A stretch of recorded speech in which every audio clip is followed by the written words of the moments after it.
Welcome back, everybody, to the Pancho Crystal Skull Hour.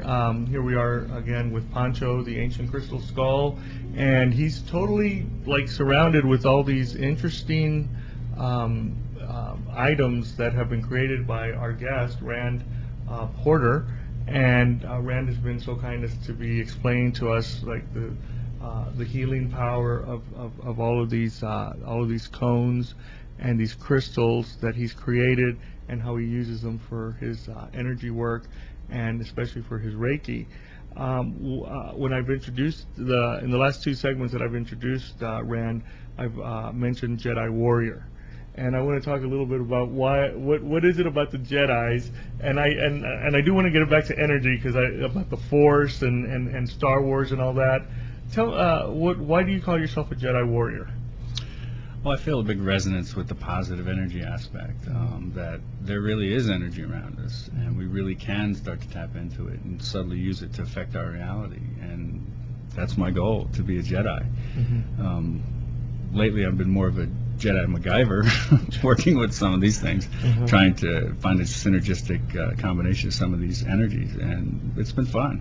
It's been exciting. You know, when I watch Star Wars, and I love that movie Star Wars, and anything that has to do with Jedis and the Force, you know, we talk about the Force. Is the Force energy? Yes, of course. Okay. So when they talk about when they say in Star Wars is when they talk about the Force, it's an energy field or something like that. Can you explain a little bit more what that?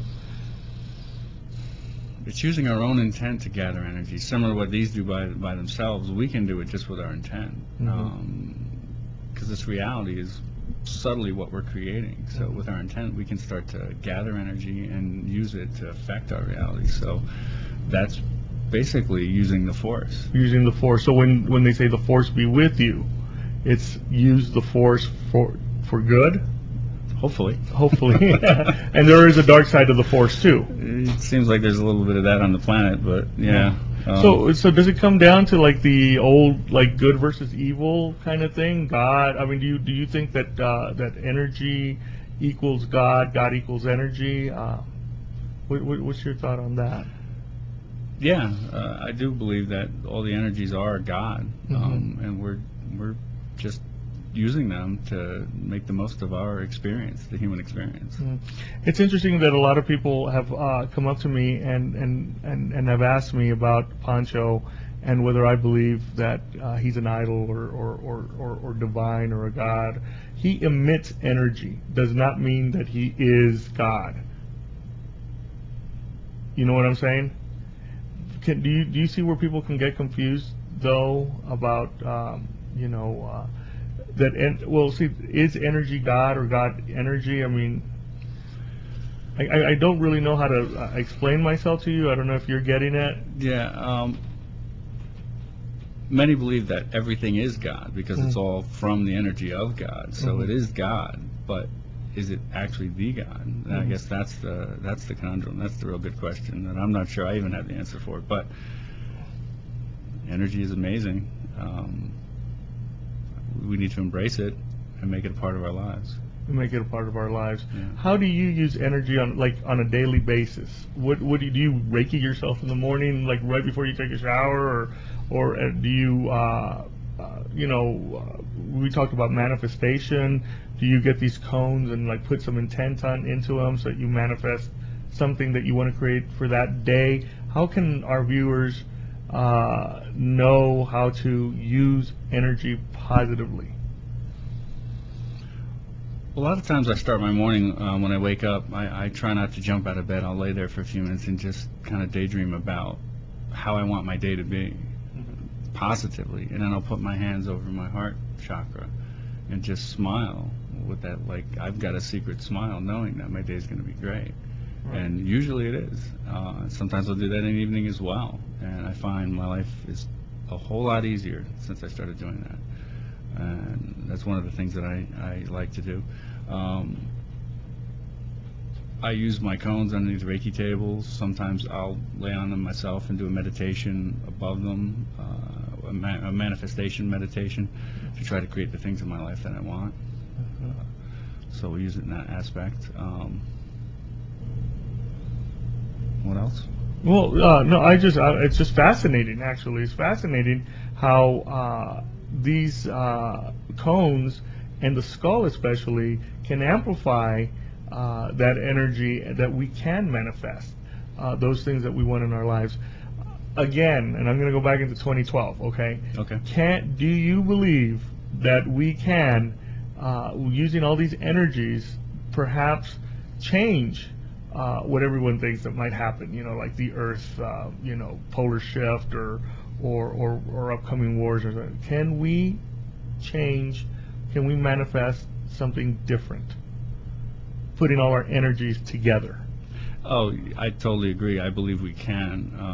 It's been shown scientifically that large groups of people, say 100 or more, meditating can create a quantifiable change in this reality. So if we can empower thousands, millions, even a billion people to meditate on something like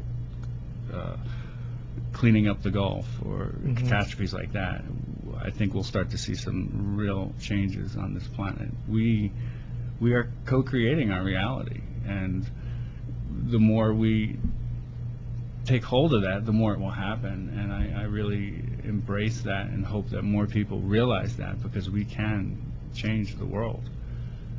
Oh, absolutely. All we have to do is believe that we can. Right. I just think it's really fascinating, and that we have that power. We have the force. If we don't do it, and if we don't, It'll be a disturbance of the force. It'll be an actual disturbance of the force. Yeah. Exactly. It'll be a disturbance to the force. But the outcome of 2012, I think, depends on us and our mindset. Absolutely. And it's so funny because, well, it's not really funny, but when I meditated one time with Pancho, and I asked him, is 2012 going to be a catastrophe, or is it going to be a consciousness shift? Which I believe consciousness shift is what that, our frequency is going to go higher. And he said, whichever one it's to be, it's up to me. And I take that personally, but I also think of it, globally. It's up to us to whether it's going to be that consciousness shift, or whether it's going to be catastrophe, or it could be both, actually. Because like when September 11th, we just celebrated. We didn't. We just remember the Twin Towers last week, and I remember that night after the towers came down, we were all operating on a higher frequency. Is that true or not?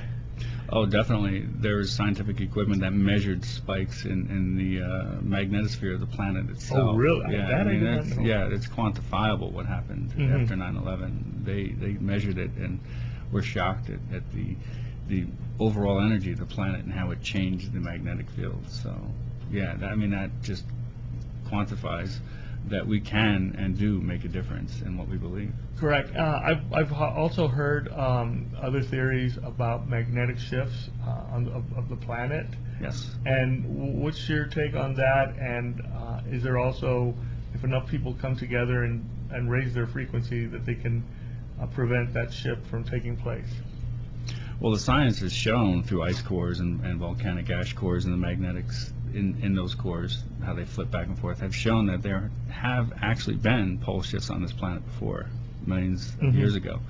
So it is possible, and it has happened. Will it happen?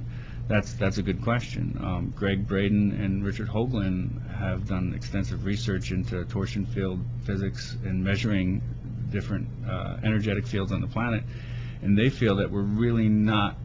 We're very near that point where we might, but they don't feel that we are going to. But again, they point out that with enough people in fear, they could push it over the edge, and we could have a pole shift. But if enough people believe we won't, then it won't happen. We'll keep it from happening. So that's something to think about. Oh, absolutely. And I think about it all the time, especially with the responsibility of having a crystal skull. Like, everybody's asking me, what my opinion is, or if the crystal skulls with the legend that of the 13, that they're going to come together at a time where man is in a position where he might annihilate himself or destroy himself, and that the message that the crystal skulls have might be what might prevent that from happening. I also happen to believe, though, that their message might be, and you said it earlier, for the next generation, the ones that are operating on that different frequency or on that higher frequency. Yeah, I think the name befits him. The new Because generation. the next generation will need the guidance, and hopefully it's there. I believe it is. So. Cool. Well, you know, and I'm really grateful for people like you that have this message to tell others about, and that we have this opportunity here on the radio, as many people that are listening, about changing that frequency, about hiring our frequencies, hiring our energies, and making a difference, because that's really what it's all about. You know, I'm like you. I just cannot accept that we can continue living the way that we're living, doing to the earth what we're doing to it, and doing to each other what we're doing to each other. And I think that's the beauty of Pancho and what his message to all of us is.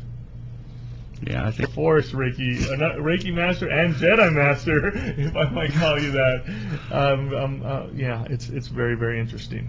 So I just want to thank you again. Well, and thank you for having me. We're going to be going to our next segment. Okay. So thank you.